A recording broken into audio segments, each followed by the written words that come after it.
أعوذ بالله من الشيطان اللعين الرجيم. بسم الله الرحمن الرحيم. الحمد لله رب العالمين. الصلاة والسلام على أشرف الأنبياء والمرسلين سيدنا ونبينا وشفينا ومولانا بالقاسم محمد. اللهم صل على محمد وآل محمد وعجل فرجهم وآله الطيبين الطاهرين المعصومين ولعنة الله على أعدائهم أجمعين من يومنا هذا إلى يوم الدين. أما بعد، فقد قال الله تعالى في القرآن المجيد: بسم الله الرحمن الرحيم. وما خلقت الجن والإنس إلا ليعبدون. اللهم صل على محمد وآل محمد وعجل فرجهم. خداوند عالم اپنی بعظمت کتاب قرآن مجید میں اعلان کر رہا ہے کہ ہم نے جن و انس کو نہیں خلق کیا سوائے اس کے کہ وہ ہماری عبادت کریں۔ عبادت کا مقصد کہ جس کے تحت ہمیں اللہ نے زندگی دی، ہمیں خلق کیا، اس دنیا میں بھیجا، چاہے جنات ہوں، پرندے ہوں، انسان ہوں، ہر ایک کے لیے یہ مقصد اللہ نے رکھا ہے۔ اگر ہم توجہ دیں تو دیگر مخلوقات پروردگار عالم اپنے اپنے انداز میں خدا کی عبادت کو انجام دے رہے ہیں۔ پرندے بھی ہیں، اپنے انداز سے وہ بھی خدا کا سجدہ کرتے ہیں، خدا کی عبادت کرتے ہیں۔ جنات ہیں، فرشتے ہیں، اپنے اپنے انداز سے وہ بھی خداوند عالم کی عبادت میں محو ہیں۔ لیکن ان تمام مخلوقات میں خداوند عالم اگر کسی کو اشرف و اعلیٰ قرار دے رہا ہے تو وہ ہم انسانوں کو، تو لہٰذا ہونا یہ چاہیے کہ ہماری عبادتیں سب سے زیادہ بہترین، سب سے خوبصورت، سب سے پیارے انداز میں خداوند عالم کی بارگاہ میں ہمیں پیش کرنی چاہیے۔ ماہ مبارک رمضان اپنی عبادتوں کو اور بہتر بنانے کا ایک بہترین موقع ہمیں فراہم کرتا ہے کہ یہ 30 دن کے روزے دراصل ہم اگر غور کریں تو یہ ایک تربیتی کورس ہے ہمارا، کہ جس کورس کے ذریعے ہم اپنے نفس کو گناہوں سے دور کرتے ہیں اور اپنے آپ کو نیکیوں کی طرف آمادہ کرتے ہیں۔ تو بے شک یہ ماہ مبارک رمضان کہ جس میں بہترین روزے دار بننے کے لیے ایک کوشش ہم ان مجالس کے ذریعے کر رہے ہیں۔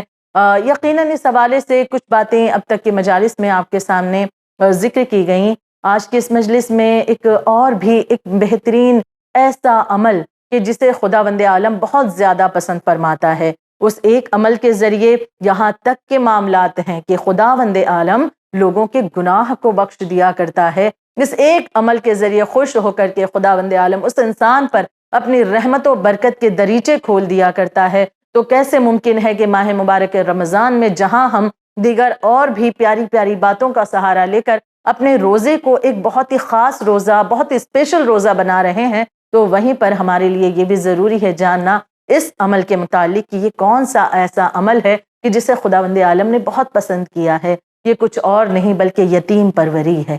بے شک یتیموں کے ساتھ بہترین سلوک کی دین اسلام اس کی بہت زیادہ ہمیں تاکید کرتا ہے کہ جو یتیم ہیں بچے، ان کے ساتھ بہترین اخلاق کے ساتھ بہترین ہمارا سلوک ہونا چاہیے، بہت ہی نرمی کے ساتھ ہم ان کے ساتھ پیش آئیں، کیونکہ ایک باپ کی کمی جو زندگی میں انسان کی ہوتی ہے، یا خدا نہ کرے کہ کسی کے پاس ماں اور باپ دونوں کا ساتھ موجود نہ ہو، تو یہ کمی کا جو احساس وہ بچہ کرتا ہے، ایک وہ انسان جس کے پاس والدین جیسی دولت اور نعمت موجود ہیں، وہ اس بات کا شاید احساس نہ کر سکے، لیکن ایک مرتبہ جب والدین شفقت سے، محبت سے ہماری طرف دیکھتے ہیں، ہمارا خیال کرتے ہیں، اس لمحہ محسوس کریں کہ ایسے یتیم بھی بہت سے افراد اس دنیا میں ہیں کہ جو ایسی شفقت سے، ایسی محبتوں سے محروم ہو گئے۔ تو اب دین اسلام ہمیں حکم دیتا ہے کہ جس شفقت و محبت سے وہ محروم ہیں، یقیناً اس کی بھرپائی کوئی نہیں کر سکتا، ماں باپ کی جگہ اس کائنات میں کوئی نہیں لے سکتا، لیکن خداوند عالم کی طرف سے یہ حکم ہے ہمارے لیے کہ جو یتیم ہے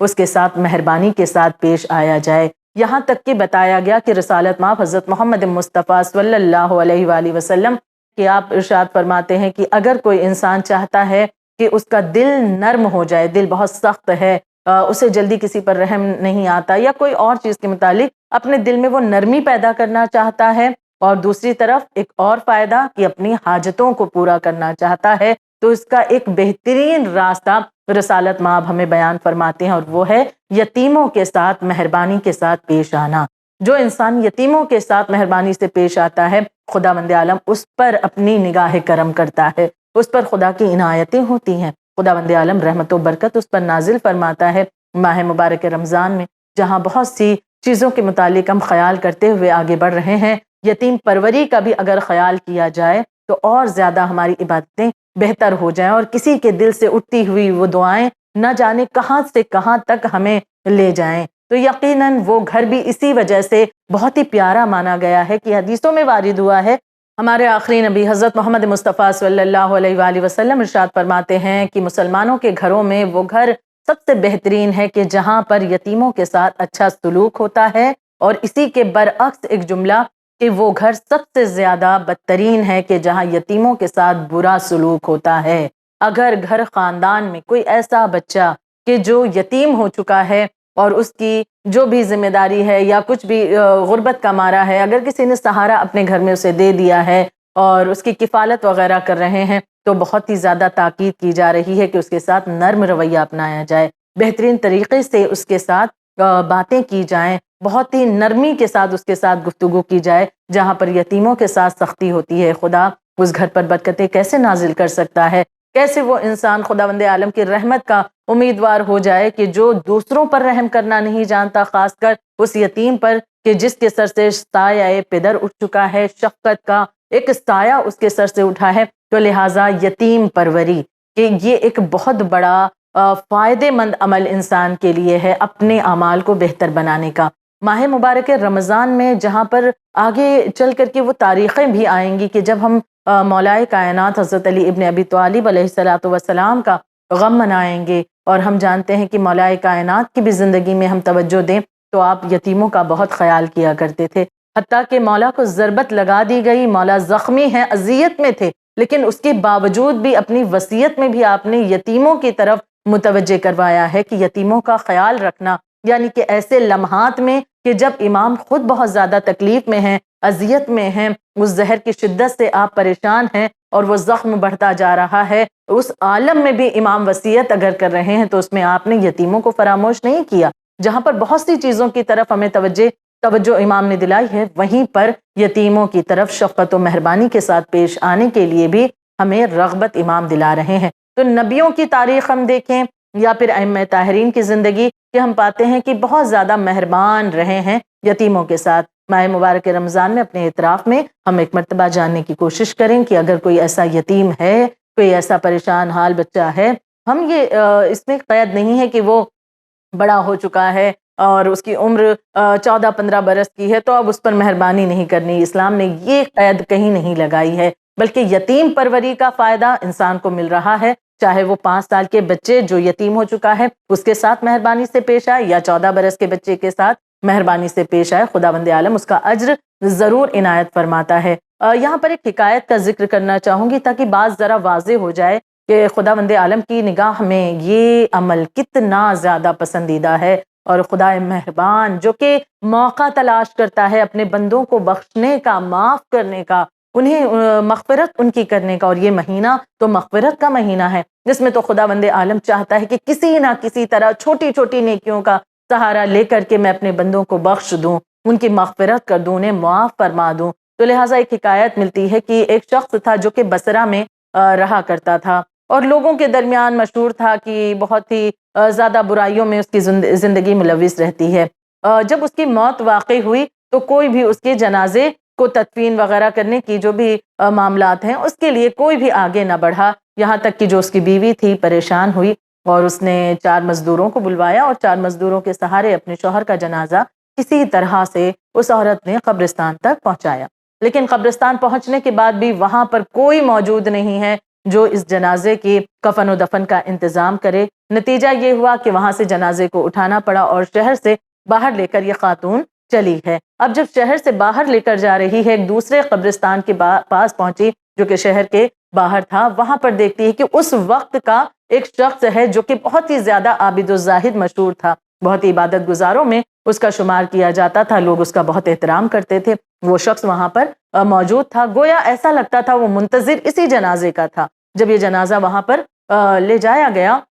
یہ شخص آگے بڑھا اور اس نے جنازے کے متعلق پوچھا اور کہا کہ میں اس جنازے کے لیے مجھے حکم دیا گیا ہے کہ اس کے دفن و کفن کا جو بھی انتظام ہے کرنا ہے اور اس کی نماز جنازہ مجھے پڑھانی ہے۔ بہرحال اب چونکہ یہ انسان بہت ہی عابد و زاہد تھا، اب اس کے کہنے پر ایک مجمع وہاں پر اکٹھا ہو گیا کہ بھائی اگر ایک عابد انسان اس کی نماز جنازہ پڑھانے آیا ہے تو ضرور کوئی اس میں حکمت ہوگی۔ اب ایک مجمع لگ گیا اور کافی تعداد میں لوگوں نے نماز جنازہ ادا کی ہے، لیکن جب نماز جنازہ مکمل ہو گئی اور اس شخص کو سپرد خاک کر دیا گیا، اس کے بعد یہ عابد، یہ عبادت گزار اس کی زوجہ کے پاس آیا اور آ کر کہنے لگا کہ تیرے شوہر کا کون سا ایسا اچھا عمل تھا کہ جس کے لیے مجھے خواب میں یہ حکم دیا گیا کہ میں تیرے شوہر کی نماز جنازہ پڑھاؤں اور اس کے دفن و کفن کا انتظام کروں، جبکہ لوگوں سے سن رکھا ہے تیرے شوہر کے متعلق کہ وہ بڑا گنہگار تھا، بہت زیادہ اس کی گناہوں میں زندگی بسر ہو رہی تھی،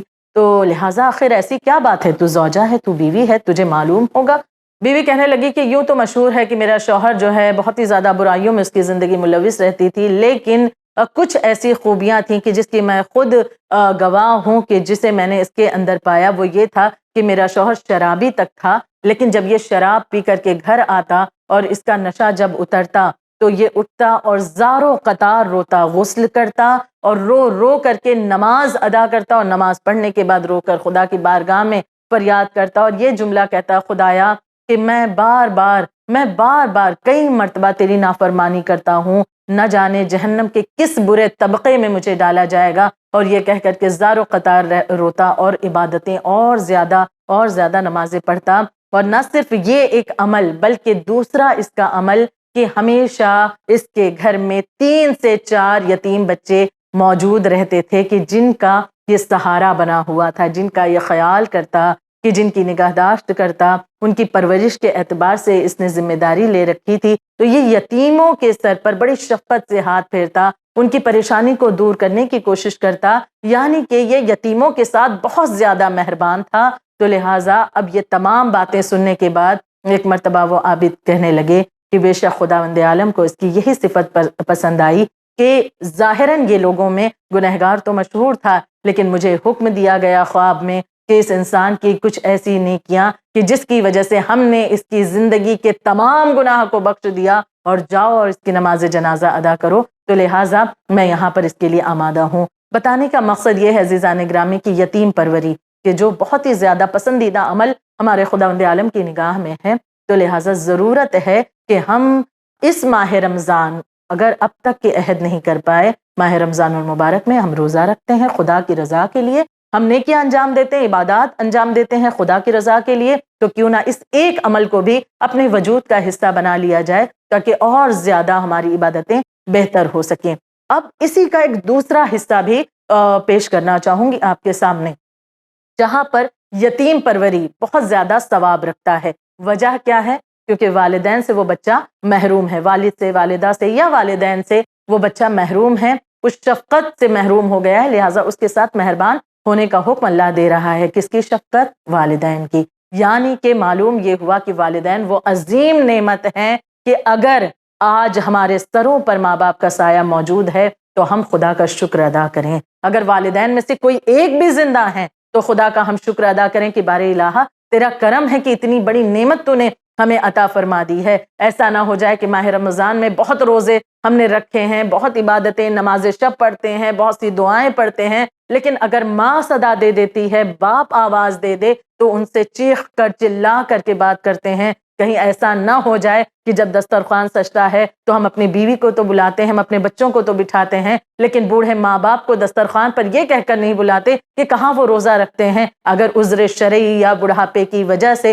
وہ روزہ نہیں رکھ پاتے، لیکن یہ اولاد کا فریضہ ہے کہ والدین کو ہمیشہ ہر حال میں وہ مقدم رکھیں، انہیں بلائیں، انہیں دسترخوان پر بٹھائیں، اپنے ساتھ بٹھائیں اور ان سے مشورہ کریں، ان سے باتیں کریں، یہاں تک کہ عید میں جب کپڑے بنتے ہیں تو یہ نہ ہو جائے کہ جب تمام لوگوں کے کپڑے بن جائیں آخر میں والدین کا خیال آئے اور والدین بھی محبت میں یہ کہہ دیں کہ بیٹا ہمیں کپڑوں کی کیا ضرورت، لیکن یہ اولاد کا فریضہ ہے کہ جہاں پر وہ اپنی خوشی کو، اپنے روزے کی خوشی کو اپنی فیملی، اپنے بچے، اپنی بیوی کے ساتھ میں سیلیبریٹ کر رہا ہے، اپنے عزیز و اقربا کے ساتھ میں سیلیبریٹ کر رہا ہے۔ سب سے اہم ہے کہ والدین کے چہرے پر خوشی لانا۔ ایک چھوٹا سا بھی تحفہ والدین کو دے دیا جائے تو وہ کس قدر خوش ہو جاتے ہیں۔ تو لہٰذا ماہ رمضان المبارک میں ہمیں اس بات کا بھی خیال رکھنے کی ضرورت ہے۔ خداوند عالم اس انسان کو پسند نہیں کرتا کہ جو بہت عبادتیں تو کرے لیکن دوسری جانب والدین کو اذیت دیتا ہو، والدین پر چیختا چلاتا ہو اور والدین کی بد دعائیں وہ اپنے لیے اکٹھا کرتا ہو۔ حالانکہ والدین وہ ہیں کہ جو جلد بد دعا نہیں دیتے، جب بہت اذیت پہنچتی ہے تب بد دعا دیتے ہیں۔ لہٰذا ہم والدین کی دعا کا سبب بنیں، انہیں اذیت دینے کا سبب نہ بنیں۔ لہٰذا والدین کا خیال رکھنے کا حکم خداوند عالم کی طرف سے ہے، اور یہ سب سے پیارا عمل ہے کہ جس کے ذریعے ہمارے بقیہ اعمال بھی خدا کی بارگاہ میں قبول ہوتے ہیں۔ ایک یہاں پر بہت ہی پیارا واقعہ جو اس وقت ذہن میں آ رہا ہے آپ کے سامنے پیش کرتی چلوں کہ اکثر و بیشتر ہم بہت سے مستحب اعمال انجام دیتے ہیں اور بہت ہی زور و شور کے ساتھ انجام دیتے ہیں، بڑے جوش کے ساتھ انجام دیتے ہیں، بہت اچھی بھی بات ہے، لیکن اس میں اس باریکی کا ضرور خیال رکھیں کہ کہیں پر ہمارے والدین کے کوئی حقوق ضائع تو نہیں ہو رہے ہیں، یا ان کے حقوق کو پامال کر کے ہم اس عمل کو تو نہیں انجام دے رہے ہیں۔ تو لہٰذا ایک واقعہ اس حوالے سے کہ ایک شخص ہے کہ جو مسجد سہلا میں شب بدھ عبادت کے لیے آیا کرتا تھا، اور اس کا جو زندگی کا طرز عمل بہت ہی اچھا تھا، یعنی وہ اپنے والدین سے محبت کرتا تھا،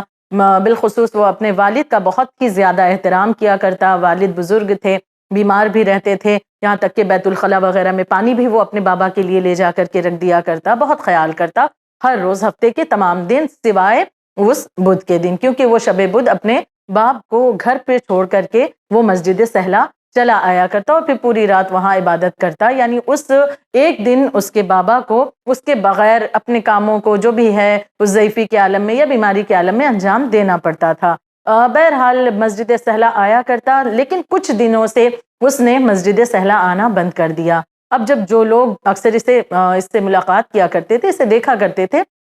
کافی دن سے جب نظر نہیں آیا تو ایک دن کہیں پر لوگوں سے ملاقات ہوئی، لوگوں نے پوچھا کہ بہت دن ہو گئے، اب تم شب بدھ مسجد سہلا نہیں آتے؟ اس شخص نے ایک مرتبہ بتانا شروع کیا، یہ کہتا ہے کہ دراصل میری زندگی کا یہ معمول تھا کہ اپنے بابا کو جو کہ بیمار ہیں ان کی میں خدمت کرتا، ان کے کاموں کو انجام دیتا، لیکن شب بدھ میں مسجد سہلا چلا جایا کرتا تھا، پوری رات عبادت کرتا۔ وہ ایک دن بابا سے مجھے دور رہنا پڑتا اور انہیں اپنے کام خود انجام دینے پڑتے تھے۔ ایک روز اسی طرح سے تقریباً 40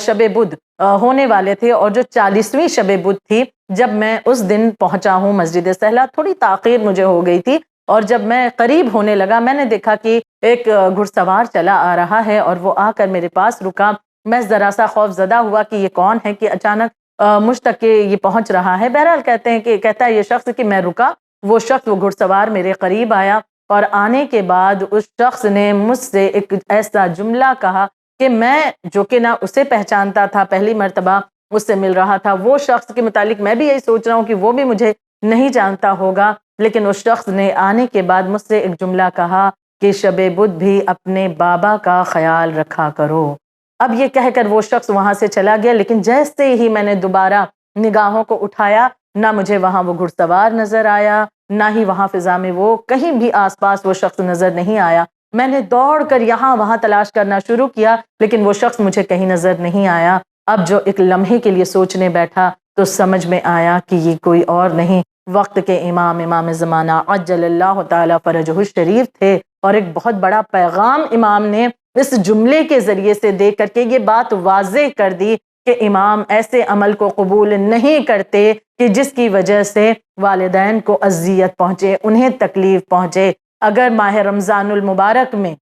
ہم روزہ رکھ کر کے دوسرے روزے داروں کی خدمت کرنے کے لیے مسجدوں میں جا رہے ہیں، امام بارگاہوں میں جاتے ہیں، وہاں پر فرش بچھاتے ہیں، وہاں کی صفائی کا خیال کرتے ہیں، بہت اچھا عمل ہے، بے شک کرنا چاہیے، لیکن ایسا نہ ہو جائے کہ والدین کہیں کہ بیٹا ہم روزے سے نہیں ہیں، ذرا ہمیں بھی کچھ کھانے پینے کے لیے دیتے ہوئے جاؤ کہ ہمیں دوا کھانی ہے ورنہ تمہیں آنے میں تاخیر ہو جائے گی، اور ہم اس وقت چڑھ کر یہ کہیں کہ آپ کو تو بس یہی پڑی، ہم اتنا نیک کام انجام دینے جا رہے ہیں، تو کیا یہ نیکی خداوند عالم قبول کرے گا؟ ہرگز نہیں۔ سوچنے کا مقام ہے خداوند عالم نے جس طرح سے محبت و شفقت والدین کے دل میں ڈالی ہے، اس دنیا کی کسی بھی ہستی کے دل میں انسانوں کے لیے اس انداز سے محبت نہیں ہو سکتی۔ تو والدین اگر زندہ ہیں تو شکر الہی کر کے اس موقع کو غنیمت جانیں، اور اگر والدین اس دنیا میں نہیں ہیں ان کی طرف سے کار خیر انجام دیا جائے، جو ان کے قضا روزے وغیرہ ہیں ان کی طرف سے جو بھی کفارہ وغیرہ بنتا ہے وہ ادا کیا جائے۔ تو لہٰذا بہت ہی زیادہ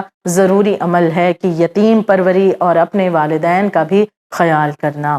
خدا کی نگاہ میں اسے بہت محبوب قرار دیا گیا، نبی ہوں یا پھر ائمہ طاہرین ہوں، ہر ایک نے اس حوالے سے بہت زیادہ جو ہے تاکید کی ہے، اور خود ان چیزوں کو زمانے کے سامنے پیش کیا ہے۔ چاہے رسالت مآب ہو کہ آپ نے یتیموں کے ساتھ بہت ہی شفقت اور مہربانی کا اظہار کیا ہے، یا مولا کائنات کی زندگی امام حسن مجتبیٰ، مولا حسین علیہ السلام، امام سجاد، تمام تر ائمہ طاہرین کا یہ شیوہ رہا ہے کہ یتیموں کے ساتھ بہت مہربان رہیں۔ لیکن افسوس کا مقام کہ وہ گھرانہ، وہ اہل بیت اطہار کہ جو یتیموں کے ساتھ اس قدر مہربان رہیں، انہی کے گھر کے بچے جب یتیم کر دیے جاتے تھے تو کوئی بھی ان پر رحم نہ کرتا، انہیں اذیتیں مزید اور دی جاتی۔ کربلا معلیٰ کی وہ ننھی شہزادی جناب سکینہ بنت الحسین کو ہم کیسے فراموش کر سکتے ہیں کہ وہ سکینہ کہ جن کے لیے مولا حسین نے دعائیں مانگی تھیں، جنہیں اپنے دل کا سکون کہا کرتے تھے، اپنے سینے پر سلایا کرتے تھے، لیکن اللہ کی رضا کے لیے مولا حسین علیہ السلام اس بچی سے جدا ہو کر کے رخصت ہونے لگے تو یہی سکینہ بنت الحسین تھیں کہ جو ایک مرتبہ ذوالجناح کے قدموں سے لپٹ گئیں۔ رہوار آگے نہیں بڑھتا، مولا حسین نے جھک کر کے دیکھا سکینہ گھوڑے کے سموں سے لپٹی ہوئی ہیں۔ مولا حسین ایک مرتبہ اترتے ہیں، سکینہ کو اپنے کلیجے سے لگاتے ہیں، پیار کیا، اور پھر ایک مرتبہ جناب زینب کے سپرد کیا۔ مولا حسین تو رخصت ہو گئے، لیکن یہ آخری ملاقات باپ اور بیٹی کی تھی،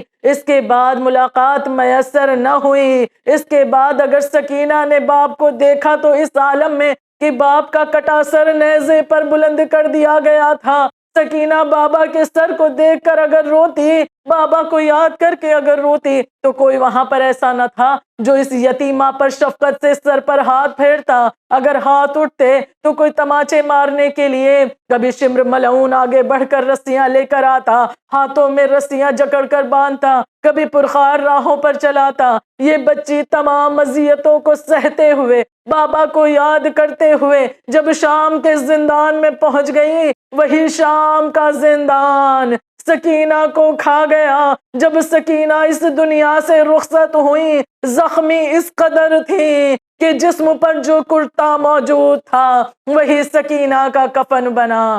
الا لعنت اللہ علی القوم الظالمین، سیعلم الذین ظلموا ایا منقلب